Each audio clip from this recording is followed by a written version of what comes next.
বন্ধুরা, আজকে আমরা আপনাদের সাথে শেয়ার করব পদ্মার সেই কিছু দৃশ্য যা আপনাদের কাছে খুবই ভালো লাগবে। পদ্মা সেতু মূলত রাতের বেলা দেখতে কতটা সুন্দর সেই বিষয়টা নিয়ে আজকে আলোচনা করব। আসসালামু আলাইকুম ওয়া রাহমাতুল্লাহ। বন্ধুরা, আজকে আমরা আপনাদের সাথে শেয়ার করতে যাচ্ছি সেই বহুল পরিচিত প্রবহমান পদ্মা সেতু, যা আপনাদের সাথে আজকে ভিডিওর মাধ্যমে দেখানোর চেষ্টা করব। তো বন্ধুরা, আমরা চলে আসলাম ঢাকা থেকে মূলত পদ্মা সেতুতে। এই হয়েছে পদ্মা সেতু, মূলত রাতের বেলা দেখতে কতটা সৌন্দর্যময় এবং আলোকসজ্জায় সজ্জিত সেই বিষয়টা আজকে আপনাদের ভিডিওর মাধ্যমে দেখানোর চেষ্টা করব।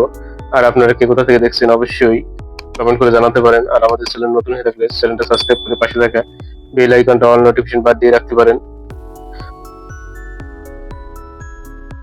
বন্ধুরা বন্ধুরা আমরা এখন আলোচনা করব পদ্মা সেতুর কিছু ইতিহাস নিয়ে। আজকে আলোচনা করব 2001 সালে সেপ্টেম্বরে নির্মাণের সময় পদ্মা সেতুটি বাংলাদেশে সম্পূর্ণ নিজের অর্থে তৈরি করছে।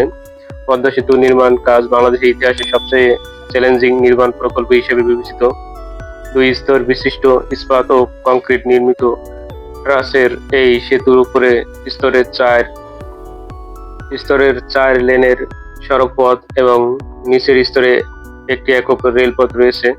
পদ্মা ব্রহ্মপুত্র মেঘনা নদীর অববাহিকায় তৈরি সেতুটি 41টি স্পান নিয়ে গঠিত। প্রতিটি স্পান লম্বা 150.12 মিটার, যা 492.5 ফুট, চওড়া 22.5 মিটার, যা 74 ফুট।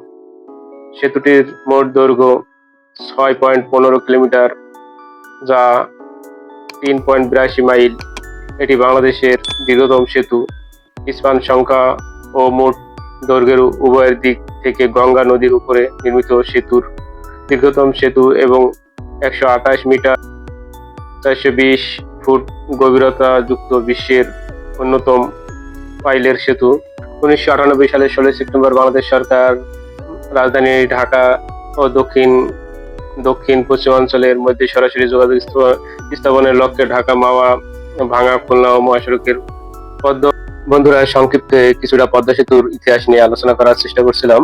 তো এখন আমরা কিছুটা আপনাদের ব্রিজের উপরে যে দৃশ্য সেই বিষয়টা এখন আপনাদের দেখানোর চেষ্টা করছি। আমরা মূলত গাড়িতে করে যাচ্ছিলাম। এখানে রাস্তার উপরে যে স্পিড আপনারা দেখতে পাচ্ছেন এ মূলত 80 স্পিডে চলছে। আর দুই সাইডে 4 লেন। আর নিচে মূলত রেলের একক রেলপথ বসানো হয়েছে, যা উত্তরাঞ্চলের মানুষের যোগাযোগ ব্যবস্থা আরো উন্নত ত্বরান্বিত করার জন্য। তো আজকে এই বিষয়টা নিয়ে আপনাদের সাথে কিছুটা আলোচনা করার চেষ্টা করলাম।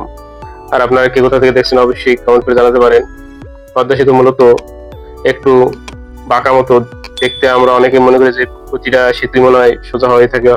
অবশ্যই সেটা সম্পূর্ণ কিছুটা ভ্রান্ত ধারণা। সেতু মূলত কিছুটা বাঁকা ভাবে তৈরি করা হয়ে থাকে, কারণ অনেক সময় বিশেষ করে যারা সেতুতে ড্রাইভ করে থাকেন কিংবা যারা গাড়ি চালনা করে থাকেন, যারা গাড়ি চালক আছে, তাদের সুবিধার্থে সেতু কিছুটা বাঁকা করাই হয়ে থাকে। বহির্বিশ্বে সব জায়গায় একই সিস্টেমে মূলত গাড়ির চালক যেহেতু না ঘুমিয়ে যায়, এ কারণে সেতু কিছুটা বাঁকা ভাবে তৈরি করা হয়ে থাকে।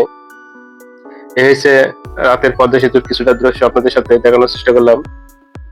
আশা করি আপনারা পদ্মা সেতু বিষয়ে কিছুটা ধারণা পেয়েছেন এবং ধারণা দেওয়ার আমি চেষ্টা করলাম। আর আপনারা কে কোথা থেকে দেখছেন অবশ্যই কমেন্ট করে জানাতে পারেন।